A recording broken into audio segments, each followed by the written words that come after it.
जी, बलदेव जी, सुभद्रा मैया,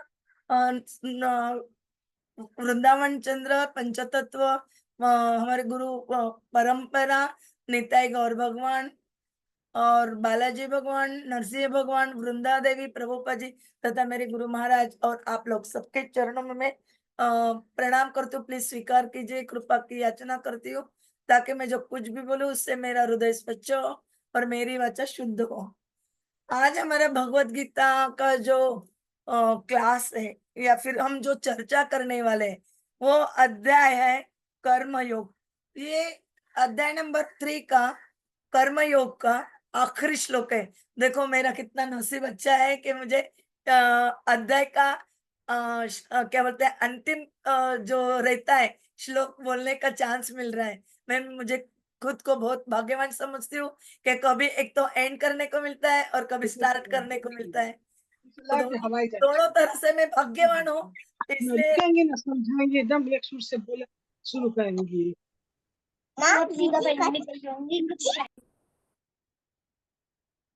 हमारा श्लोक है 43 नंबर का। मैं उच्चारण करने की कोशिश करती हूँ, आप मेरे पीछे दोहराने की कोशिश करें।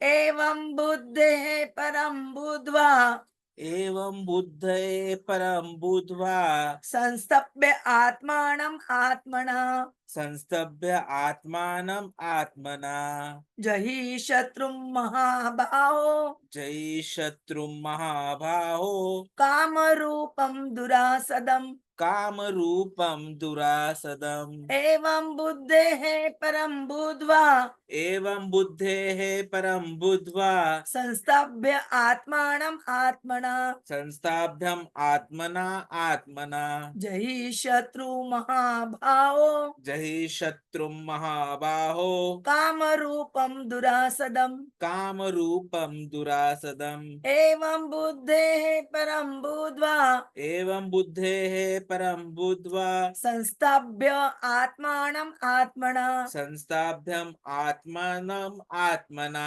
जहि शत्रुं महाबाहो जहिं शत्रुं महाबाहो कामरूपं दुरासदम्। कामरूपं दुरासदम् हरे एवं कृष्ण। बुद्धे परं बुद्ध्वा एवं बुद्धे परं बुद्ध्वा संस्थाभ्यम आत्मानम आत्मना संस्थभ्य आत्मनं आत्मना जहि शत्रुं महाबाहो जये शत्रुं महाबाहो कामरूपं दुरासदम् कामरूपं दुरासदम्।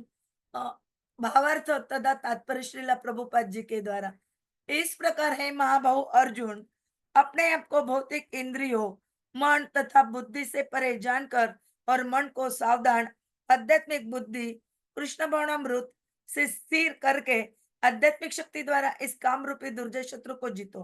तात्पर्य, भगवत गीता का यह तृतीय अध्याय निष्कर्षतः मनुष्य को निर्देश देता है कि वह निर्विशेष शून्यवाद को चरम लक्षण मानकर अपने आप को भगवान का शाश्वत सेवक समझते हुए कृष्ण भावनामृत में प्रवृत्त हो।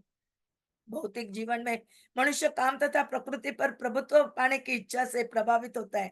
प्रभुत्व तथा इंद्रिय तृप्ति की इच्छा बद्ध जीव की परम शत्रु है, किंतु कृष्ण भावनामृत की शक्ति से मनुष्य इंद्रिय, मन तथा बुद्धि पर नियंत्रण रख सकता है।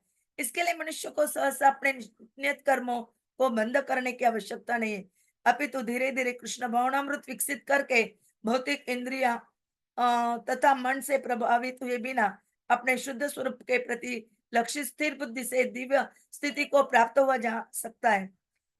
यही इस अध्याय का सारांश है। सांसारिक जीवन की अपरिपक्व अवस्था में दार्शनिक चिंतन तथा यौगिक आसनों के अभ्यास से इंद्रियों को वश में करने के कृत्रिम प्रयासों से आध्यात्मिक जीवन प्राप्त करने में सहायता नहीं मिलती। उसे श्रेष्ठ बुद्धि द्वारा कृष्ण भावनामृत में प्रशिक्षित होना चाहिए। हरे कृष्ण।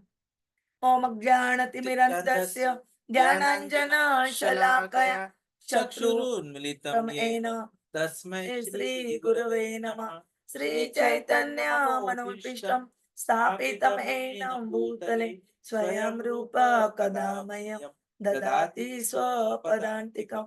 वन्देऽहं श्रीगुरोः श्रीयुतपदकमलं श्रीगुरून् वैष्णवान् च श्री रूपम साग्र जातम सगण रघुनाथान्वितं तं सजीवं साद्वैतं सावधूतं परिजन सहितं कृष्ण चैतन्य देव श्री राधा कृष्ण पादान् सगण ललिता श्री विशाखान्वितांश नमो ओं विष्णुपदाय कृष्ण पृष्ठाय भूतले श्रीमते भक्ति वेदांत स्वामी निति नामिने नमस्ते सरस्वते देवे गौरवाणी प्रचारिणे निर्विशेष शून्यवादी पाश्चात्य देश तारिणे वाञ्छा कल्पतरुभ्यश्च कृपा सिन्धुभ्य एव च पतितानां पावनेभ्यो वैष्णवेभ्यो नमो नमः।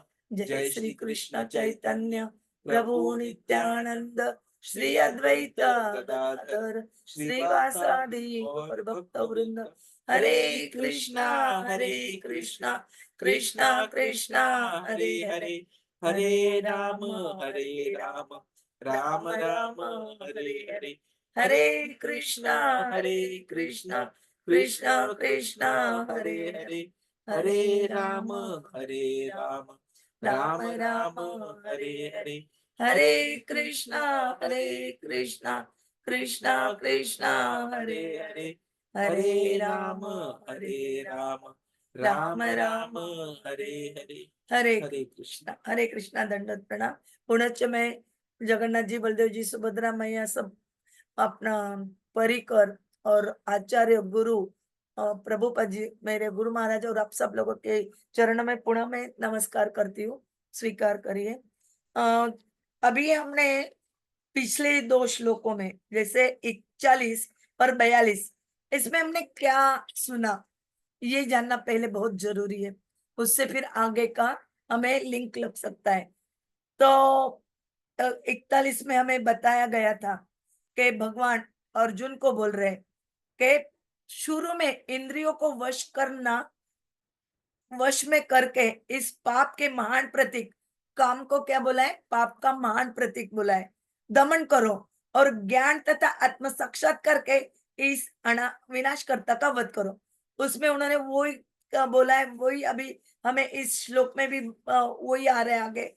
और 42 में उन्होंने बोला है कि कर्मेंद्रिया जड़ पदार्थ की अपेक्षा श्रेष्ठ है। जड़ पदार्थ की अपेक्षा है हमारे शरीर से इंद्रिया श्रेष्ठ है और इंद्रियों से बढ़कर क्या है, मन है, मन से बढ़कर बुद्धि है और बुद्धि से बढ़कर आत्मा है। तो और बुद्धि से भी बढ़कर आत्मा है। तो हमें आत्मा को शुद्ध करना है।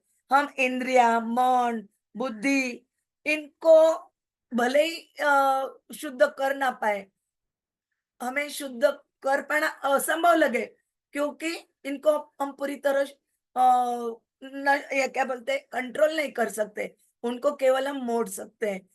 पूरी तरह हम आत्मा को शुद्ध कैसे कर सकते हैं, भगवान की शरणागति लेके। भगवान की शरणागति लेते भगवान को हम खुद को क्या समझते हैं, ये शरीर समझते हैं क्या? शरीर समझे तो हम शुद्ध होते हैं क्या? नहीं। तो हम जब हमें ये शरीर ना मानते हुए हमें आत्मा मानना है और आत्मा मानते हैं और आत्मा मानते हुए हम जो कार्य करते हैं तब हमारा जो आत्मा है वो संतुष्ट होता है और आत्मा संतुष्ट होने से हम भक्तों की सेवा कर सकते हैं, भगवान की सेवा कर सकते हैं, अच्छे से हम नाम जप कर सकते हैं, कथा कीर्तन सुन सकते हैं। जैसे अभी आप सब लोग यहाँ पे 7:30 बजते ही सब यहाँ आके ऑनलाइन क्यों ना हो, जो ज्वाइन किया है, क्यों किया है आपने? क्योंकि आपको उत्सुकता है कि आज का श्लोक कौन सा होगा, आज के श्लोक में हमें क्या बताया जाएगा, वो सुनने के लिए हम उत्सुक है, इसलिए हम यहाँ आके सुनने की कोशिश कर रहे हैं। तो देखो हमारी इंद्रिया कितनी है, जो कर्मेंद्रिया बोलते हैं 5 ज्ञानेन्द्रिया, 5 फिर जैसे पृथ्वी पानी आप जल वायु आकाश वगैरह वो 5 और हमारे 5 विषय इंद्रियों के विषय 5 और 4 जो है मन बुद्धि चित्त अहंकार, ऐसे करके 24 इंद्रियों से ये बना हुआ है हमारा पूरा विश्व में जो भी जीव बने वो पूरे इसी से बने हुए हैं। मन क्या क्या करता है? मन मन इधर उधर घूमता है, मुझे ये चाहिए वो चाहिए, ये चाहिए वो चाहिए। वो कब बोलता है मन? जब नेत्र से, नेत्र ये क्या है? नेत्र से क्या करते हैं? रूप देखते हैं। और जो देखता है, रूप देखना है ना, जो चीजें हम देखते हैं बाहर, आंखों के सामने जो दिखता है वो चीजों की हम इच्छा करते हैं। ये इच्छा करना ही एक काम है, ना कि कामेच्छा यानी ओनली स्त्री पुरुष का संबंध है, यही नहीं। तो ये भी जो चीजें हम इच्छा करते हैं वो भी काम है। कान क्या करते हैं? काम केवल शब्द सुनना चाहते हैं। कौन से शब्द सुनना चाहते हैं? उनको फिल्मी गीते अच्छे लगते हैं, जोक अच्छे लगते हैं। उसके बाद त्वचा, त्वचा को क्या अच्छा लगता है? स्पर्श करना।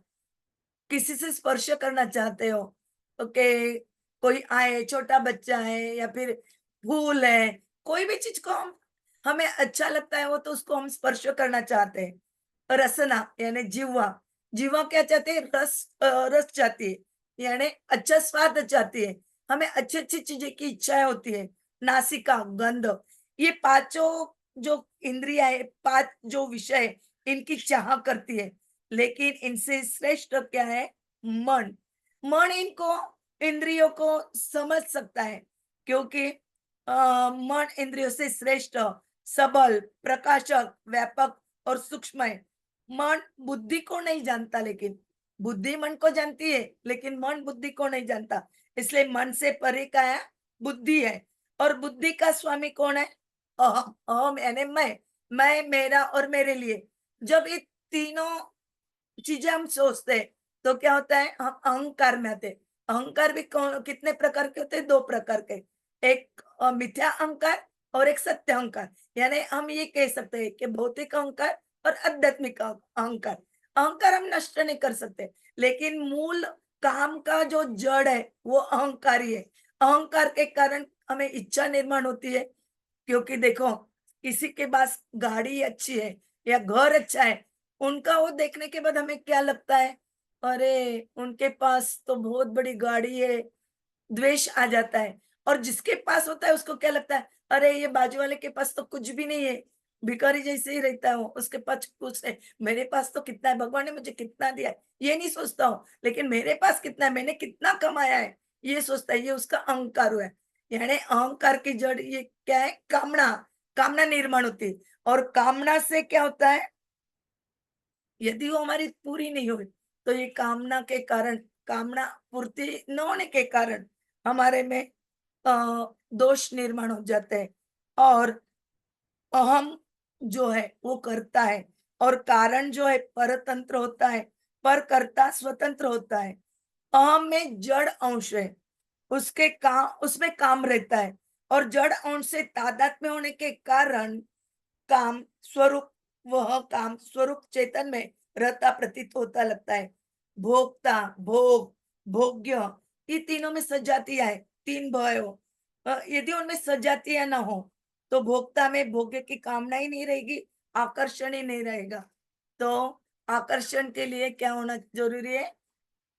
भोग करने की इच्छा निर्माण होना जरूरी है। जब कोई चीज अपने को चाहिए होती है, इच्छा निर्माण होती है, तभी हम वो भोगने की इच्छा करते हैं।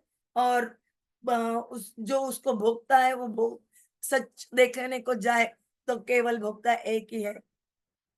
हरे हरे कृष्णा। कृष्णा।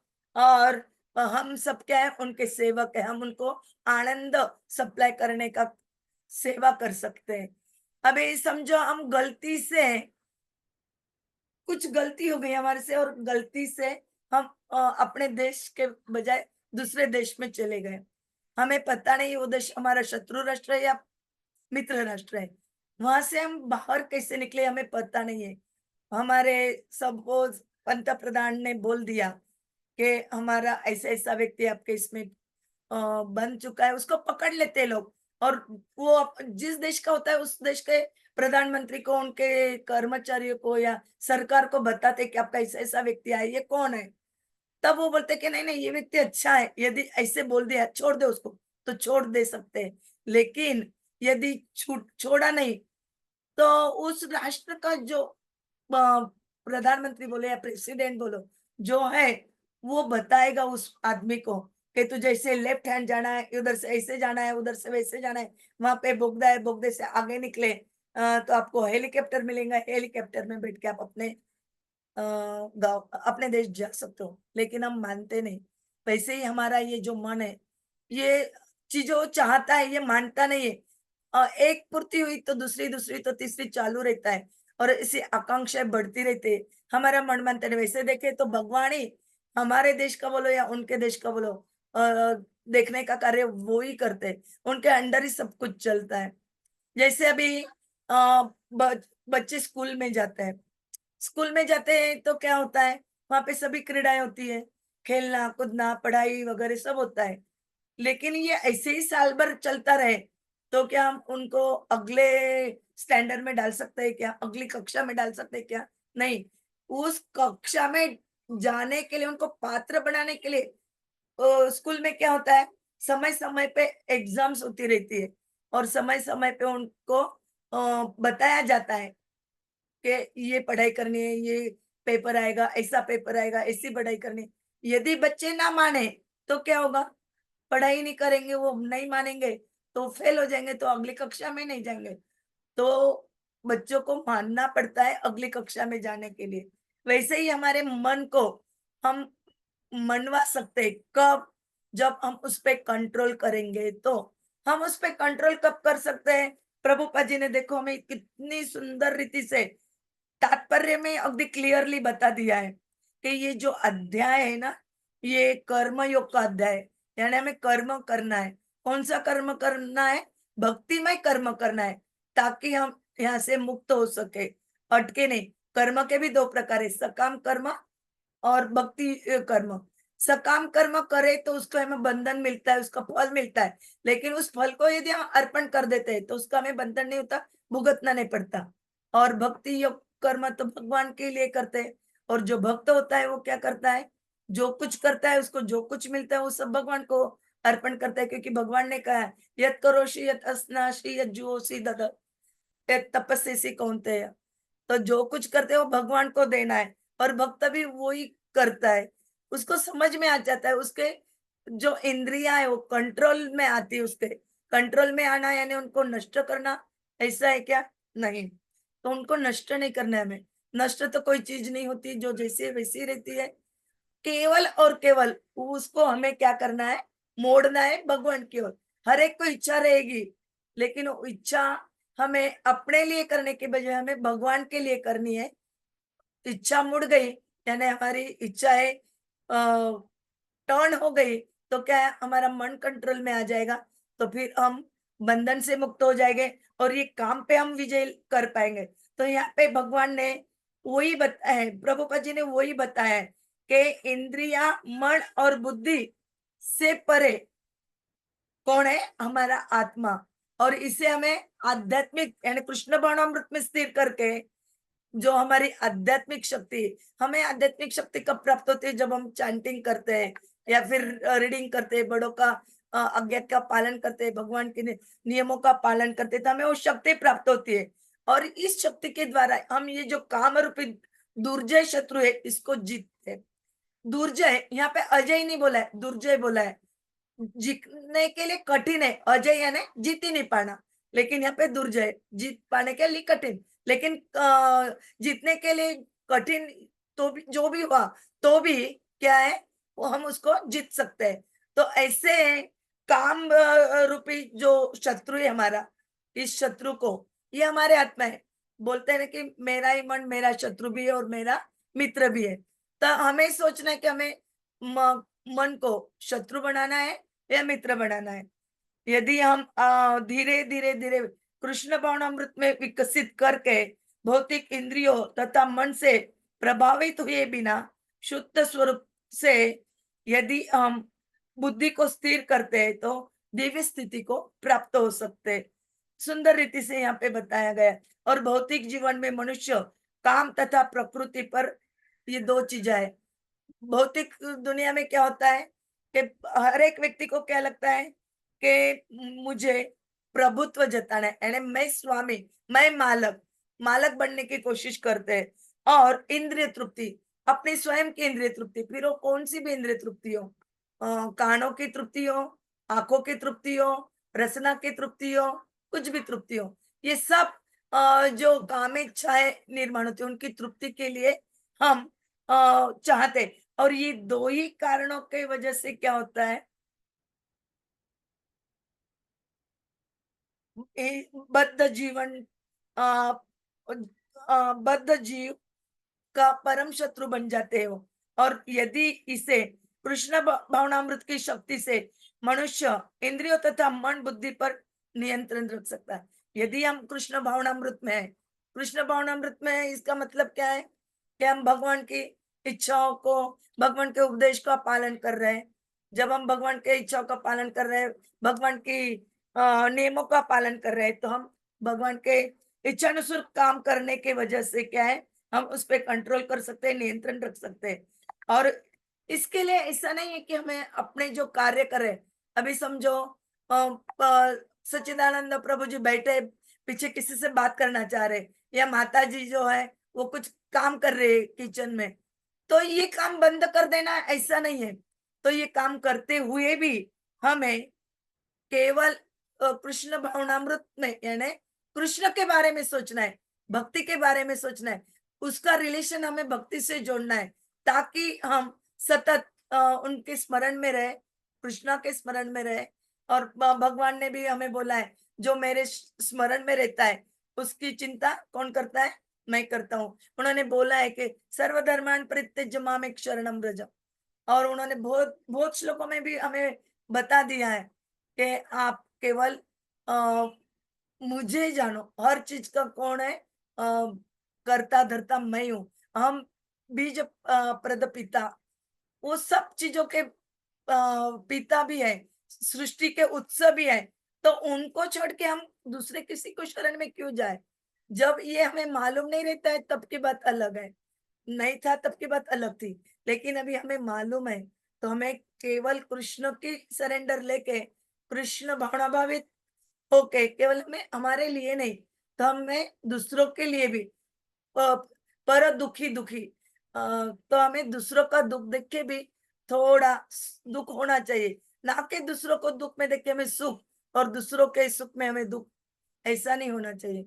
हम जब दूसरों के लिए सेवा करेंगे, कृष्ण को के पास लाने के लिए, उनको जोड़ने के लिए कृष्ण से, तभी भगवान हमसे भी संतुष्ट हो जाएंगे। और हमारा एक ही उद्देश्य रहेगा कि भगवान को संतुष्ट कैसे करें, भगवान की प्राप्ति कैसे करें, कृष्ण प्रेम कैसे प्राप्त हो। यहाँ पे उन्होंने दिया है जही शत्रु महाभाव। यहाँ पे महाभाव कहा गया है किसको, अर्जुन को। महाभाव इसका मतलब क्या है, बड़ा बलवान, भुजाओं वाला, शूरवीर। तो अर्जुन को महाभाव, महाभाव अर्थात शूरवीर कहकर भगवान हमें क्या बताना चाह रहे हैं, वो बोल रहे हैं उसको कि तुम काम रूप शत्रु को दमन करने में समर्थ हो। अर्जुन दमन करने में समर्थ है, तो हम भी तो ये काम रूपी जो शत्रु उसका दमन कर सकते हैं। संबंध, संसार से संबंध रखते हुए काम का नाश करना बहुत कठिन है, और यह काम बड़े बड़ों को भी विवेक को ढक कर उन्हें कर्तव्य से च्युत कर दे। बहुत सारे ऐसे उदाहरण हमने देखे भागवतम में, पहले कैंटो से लेके 12वें कैंटो तक जब हम जाते हैं धीरे धीरे धीरे आगे, तो हमें समझ में आते हैं कितने सारे ऐसे उदाहरण है कि थोड़ा सा उनको भक्ति में योग है। जैसे अजामिल का हम देख सकते हैं, अजामिल ने जब संविदा लेने गया तो उसने देख लिया एक स्त्री और पुरुष को संग करते, तो वो भटक गया। तो कब क्या होगा हमें पता नहीं है, इसीलिए हमें पूरी तरह पहले कृष्ण भावना भावित में होना जरूरी है। जब हम थोड़ा भी हिल जाते हैं या डोला डोल डालम हो जाते हैं, तो हम कभी भी हमारा पतन हो सकता है। इसके लिए हमें काम को जो दुर्जय शत्रु कहने का तात्पर्य इससे सावधान रहने में कहा गया है। जब हम सावधान रहेंगे तो इस दुर्जय समझकर निराश होने में नहीं, तो ये जो निराशा आती है हमें, ये निराशा नहीं आएगी और उसको हम जीत पाएंगे। और यही हमारा जीवन का उद्देश्य है और यही इस जो 13वां तीसरा जो अध्याय था उसका भी यही सारांश है कि काम यानी कर्मयोग हमें करना है। कर्मयोग के द्वारा हम हमारी जो इंद्रिया है उस पे हम कंट्रोल भी करेंगे, भक्ति में भी आगे बढ़ेंगे और श्रेष्ठ बुद्धि द्वारा श्री कृष्ण भावनामृत में प्रशिक्षित होकर हम अपना जीवन सफल बनाएंगे। हरे कृष्ण, दंडवत प्रणाम। वंचा कल्पतरुभ्यश्च कृपा सिन्धुभ्य एव च पतितानां पावनेभ्यो वैष्णवेभ्यो नमो नमः। हरे कृष्ण, दंडवत प्रणाम। कुछ टीका टिप्पणी करनी हो या कुछ सुझाव देना हो तो प्लीज दीजिए ताकि मेरे और इसमें चेंजेस ला सकूं। Hare Krishna. Thank you very much माता जी। तो बेसिकली जैसे माता जी आपने बताया, ये तो समझ में आ गया कि कैसे हमें बुद्धि का उपयोग जो है प्रयोग करते हुए स्वयं को इस भक्ति योगा के मार्ग पर स्थापित करना है। मतलब बेसिकली आत्मा है, बुद्धि है और ये मन है, तीन चीजें हैं। तो बेसिकली इसका हमें इस्तेमाल करना है कि भाई सबसे पहले तो बुद्धि को बता दो कि भाई तू ये शरीर नहीं, आत्मा है। और जब बुद्धि शरीर को बता देगी ये कि भाई तू शरीर है ही नहीं, तू सिर्फ आत्मा ही है, उसके बाद क्या होगा? फिर मन को बोलना है कि भाई अब इस आध्यात्मिक मार्ग पर चले चलो। तो और बचते रहना होगा हमेशा हर प्रकार के काम से। उसके ऊपर बेसिकली प्रभु जी जब लेक्चर दे रहे थे तो एक बहुत अच्छा एग्जाम्पल देते हैं कि ये जो कामना होती है वो हृदय में होती है, वासना। और उसका जो बाण होता है पुष्प बाण, वो पुष्प बाण चलाते हैं कामदेव। अब ये होते कैसे? पुष्प बाण होते हैं, तो उस बाण के सामने पुष्प होते हैं। तो जब वो बाण चलाया जाता है हमारे शरीर को लगता है तो पुष्प लगता है, तो आहा कितना अच्छा है। लेकिन थोड़ी देर में वो पुष्प हट जाता है और फिर पीड़ा होने लगती है। ये हमें समझ में आना जरूरी है। और यही समझ में आने के बाद कुलशेखर महाराज जो है वे कामना को बोलते हैं, वासना को बोलते हैं, एक कामना तू गलती से भी मेरे पास मत आ। तुझे पहले ही हर मतलब शिव जी ने नष्ट कर दिया है, हरा दिया है तुझे हर ने। अब हर से भी ऊपर मेरे हरि है जो मेरे हृदय में स्थित है। तू यदि यहाँ आने की कोशिश भी करेगी, तू मुझे सुनाई भी देगी तो पूरी तरह से नष्ट हो जाएगी। इसलिए मेरे हरि के सामने तेरा कुछ नहीं चलने वाला है, क्योंकि मेरा हरि से डायरेक्ट संबंध है। हरि कृष्ण मेरी रक्षा करेंगे, वे मुझे अच्छा स्वाद देंगे ताकि कोई भी प्रलोभन आकर्षक ना रहे। तो ये जो हमारा आत्मा और परमात्मा है ना, इसके बहुत बहुत ही अच्छे संबंध है। दो प्रकार के संबंध है। एक जो है वह प्रीति का संबंध है। जहां प्रीति है वहां भक्ति है, वहां पूरी तरह से समर्पण है। और जब कृष्ण की प्रीति किसी को लग जाए तो कोई और स्वाद न चटाए। और इसीलिए कृष्ण के प्रति आकर्षण के लिए हमें हमेशा जागरूक रहना जरूरी है। हमें अपनी बुद्धि का उपयोग करना है, मन का उपयोग करना है चिंतन करने के लिए कि मैं शरीर नहीं हूं, मेरी असली खुशी कृष्ण की सेवा में है, क्योंकि मैं आत्मा हूं। और बेसिकली यहाँ पर वही हुआ है थर्ड चैप्टर में। जैसे 3.41 में हमें क्या बोला गया कि भाई अपनी इंद्रियों को नियंत्रित रखो, और यहाँ 3.43 को बोलते हैं हमें कि नियंत्रित रखने के बाद क्या करना है, तो आध्यात्मिक मंच पर स्थापित करना है। ऐसे करने से हम वासना पर विजय प्राप्त करेंगे। जो पहले दिन मतलब मंडे को जो क्वेश्चन आया था हमारे एक भक्त का प्रभु जी को, उसका ये फाइनल जवाब आज के इस श्लोक में आता है। और 2.61 में इसी प्रकार कृष्ण ने हमें बताया था कि दो चरण है। पहला चरण है संयम और दूसरा है पुनर्निर्देशन, कंट्रोल एंड रीडायरेक्ट। ये दोनों चीजें हमारे लिए भक्ति योग के रूप में करना जरूरी है, कर्म योग के द्वारा। और जब हम ये समझ लेंगे कंट्रोल एंड रीडायरेक्ट, तो फिर हमारा भगवत धाम जाने का जो निश्चय है वो पूरी तरह से सक्सेसफुल होने वाला है। हरे कृष्ण। वाञ्छाकल्पतरुभ्यश्च कृपा सिन्धुभ्येव च पतितानां पावनेभ्यो वैष्णवेभ्यो नमो नमः। एक उदाहरण तो चलते